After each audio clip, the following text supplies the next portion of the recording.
But Craig, welcome back to FrightFest. You've been here before with Canaries, you're now here with Protein, which is going to screen later. How are you feeling about the screening? That is a really good question, because if you'd have asked me this a few days ago when we're not here, surrounded by all this noise and hype, I'd have gone, yeah, feeling really good. You know, we went through, as you know, Kat, we went through a lot to get this film here, so now I'm just going to enjoy the fact that we're screening this film for people to see. Now, well, I'll be honest with you, I need the toilet. And like you say, you know, this film has been a long time coming. You know, it started as a short, and then it's been in various degrees of production along the way. What was it about Sean and, you know, and this script and, you know, this whole film that made you want to stick with it and you know, see it through to the end? For me, it's Tony's writing at the heart of it, and the way he creates his characters. But it's the challenge of taking this serial killer and just making him a really nice, likeable guy. But I'll be honest, I really love elements of Hannibal Lecter and the way Anthony Hopkins, but he's not a nice guy. I just love parts of him, but he is absolutely not a nice guy. So I love the idea that maybe between us all we could create. And it's not just Sean, you know, a lot of the gang are really nice people who just found themselves in this brutal world. Richard Ellis, Stephen Mayo in particular, and Gareth Bale, those three in particular of the gang, who they don't want to be there. They've suddenly woken up one day in this hell and they can't get out. And they bring such warmth and light to these characters. I wanted to do that with Sean. We got Andrew Lennon at the start, the guy who picks Sean up to give him a lift. He's just a sweet guy. He's just having to work extra and save money because they're having another child. Everyone you meet has got this real nice, likeable element, but they're all in this disgusting, foul story. And again, I always say the genius of Tony's writing is he gives us the tools to make these characters likeable, and hopefully we've all done, me in particular, I don't mean that selfishly, because Sean is the guy who goes all the way through it, takes the audience all the way through it, and he does the most disgusting things all the way through it. Hopefully, with the backup of Tony's brilliant script, we've created something exciting and nice. And how much research goes into playing a cannibal? You know, are you on a watch list now for like Google searches? Oh my, that's a really good point, actually. Yeah, Christ, I didn't think of that. Yes, then clearly I got to go. I got to do some deleting. Yeah, I did. I watched so many documentaries on serial killers, cannibals, and then the more sensitive things like PTSD. And the impact on the sufferers of that, and the impact of I read up so much on what these I read this fascinating study on a serial killer who had killed. This is really graphic, I will say it. He murdered his mother and ate her brain. But he was a paranoid schizophrenic, but no one realised it. However, he perhaps tragically went on to make a full recovery beyond all odds, and then had to live with it for the rest of his life that he murdered his mother and ate her. But apparently he was a really nice guy. And you don't really hear about it. That's horror. That is horror at its very core. And I thought, oh, well, if we can maybe take that and if we can use that as some sort of foundation for this film, then it's a different way of being a part of this genre, I think. It's the horror of life, isn't it? And obviously this film is screening as part of the First Blood strand at FrightFest. Why do you think it's so important that, you know, festivals like this give films, you know, this platform? Another great question. It's the future, isn't it? It's the future. And it's very... How often do we look at the listings in a cinema and we recognise everyone who's not only made the movie but who's in the movie? And that's wonderful, and it's bums on seats, and it keeps cinemas open and it keeps film alive. But they won't be around forever, you know, and what is so wonderful about FrightFest, they have always been so vocal in their support of emerging talent. Now, Tony is nearly 50. And it's his first feature, and they've gone, brilliant, it's his first feature, let's support this guy. There'll be other filmmakers here in their early 20s. Brilliant, let's support them too, because these guys are the future. and that's why this festival is so amazing. Lovely. Well, I'm going to let you go and go to the toilet and prepare for the screening. Thanks so much. So, Kez, welcome to FrightFest. We're here, well, you're here with Protein, which is going to be screening in a couple of hours. How are you feeling about the screening? Sorry, I'm taking the mic off you. It is so exciting. I was lucky enough to see a cast and crew screening in Cardiff, so I'm not going in completely blind because obviously we filmed this in 2021, so, trying to remember what you did and what the story was, and that was a good couple of months ago, so it's just nice because there's some of the cast and crew here that I didn't see, and, it's Leicester Square, it's FrightFest.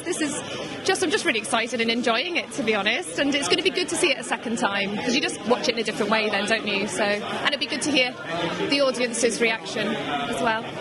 And what was it about this project and your character that stood out as something that you wanted to get involved with? I have to say the first thing would be the location being in Wales, working with some friends that I know really well, some colleagues I've wanted to work with for years.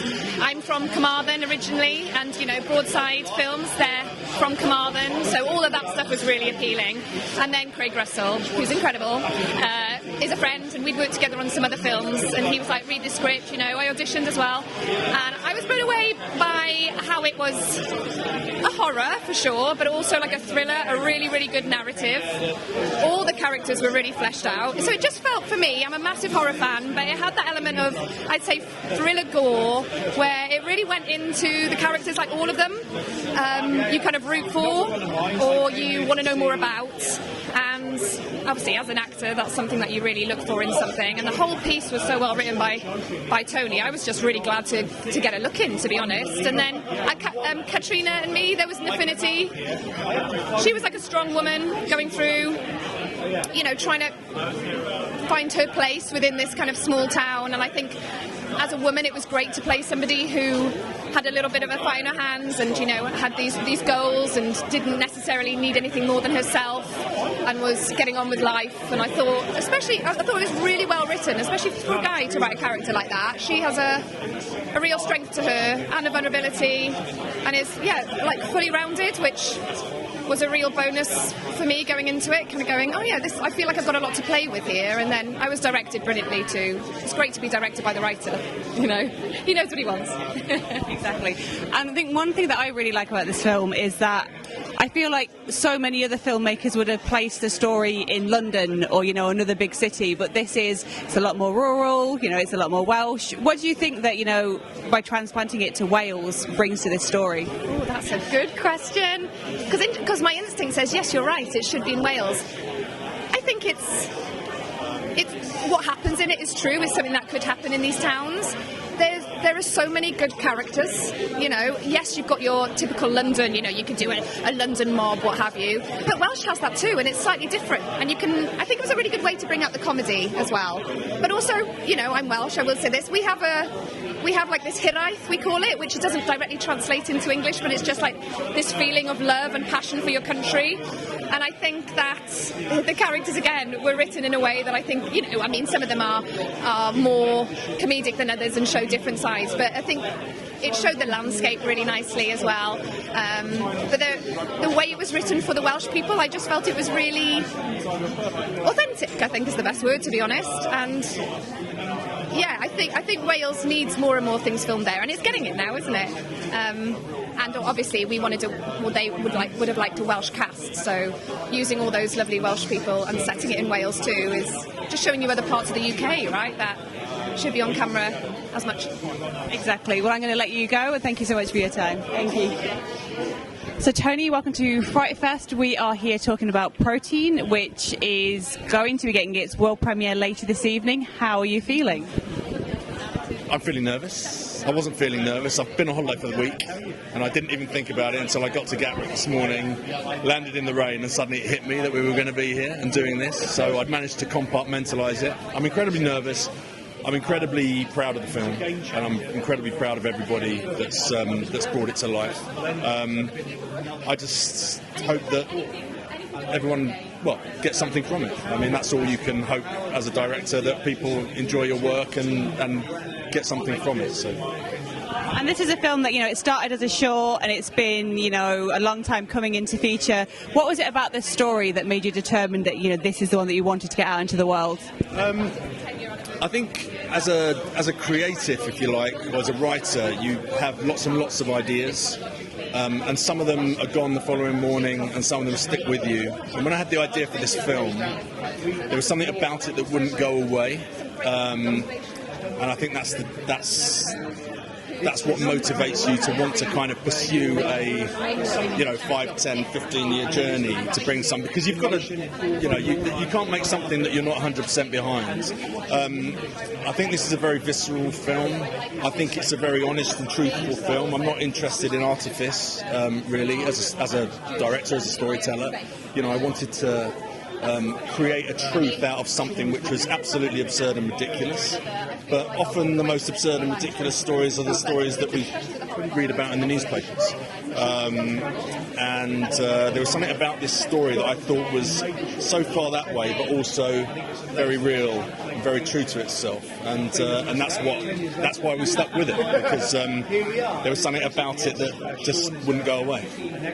I think one of the things that really sells it is obviously the central performance by your lead, Craig. What did he bring to this role? What did Craig bring to the role? Well, I mean, he's an incredible actor. He's an incredible man. He just gets the character. He gets the nuance of the character. The Sean character is a very, very complex character. It kind of looks like he's not doing very much, but in fact, he's carrying the whole film. All the other characters are completely in his orbit. And although technically his character doesn't actually change that much throughout the film, for him to interact with all the other characters and cause them to go off on their various trajectories requires an absolutely steadfast performance from the main actor. And I've worked with Craig a few times on short films, music videos, and he's just got that thing that we needed for this, that calmness, the humanity, but also that kind of that monstrous nature where he could go absolutely crazy, but not doing anything too big. I said to him right from the word go, I said, I don't want anything big from you. I want everything just to kind of be just so. I don't want any kind of like crazy stuff going on. This isn't that kind of film. You need to stay calm, stay under the radar, because that's what you're doing in the film, and he absolutely nailed it. And I said at the start, this film is screening as part of the First Blood strand at FrightFest, which is, this programming within the festival that champions, new genre voices and champions like UK, champions like United Kingdom talent. Why do you think it's so important that festivals do champion these sorts of films? I think we're when we grow up, we grow up consuming a diet of film that is spoon-fed to us by media, by Hollywood, etc. And 99% of films that get made, I'm making that stat up, but I would imagine 99% of films that get made in this country don't find an audience. Festivals like this create an audience for films, and everybody that's ever bothered to get off their backside, write, produce, direct a film, deserves to have a whole bunch of people that are passionate about film watching it, because it's an incredible undertaking. And it's not all about £200 million budgets. It's not all about big name stars. It's about grassroots creativity, and that's what these festivals do. And without it, those voices wouldn't get heard. So, no one starts from the top. You have to start from the bottom. I'm nearly 50 years old. This is my first feature film. FrightFest has presented me an incredible opportunity to premiere my film in Leicester Square to an audience. Mark Kermode was here earlier. I mean, it's it's kind of pinch yourself moment. These are your heroes, and here we are. So that's why FrightFest is so important. And to be honest with you, FrightFest is a huge festival. Even little festivals, for people to get off their backsides and put festivals together. It's a huge amount of work, so it's a two-way street. Definitely. And for those that can't be here tonight, where can they keep up to date with information about future screenings? Future screenings will be announced on our Instagram page, which is protein_film. I think that's all we've got channel-wise at the moment, but there will certainly be news and exciting developments coming up, I'm sure. But yeah, Instagram is probably the best place.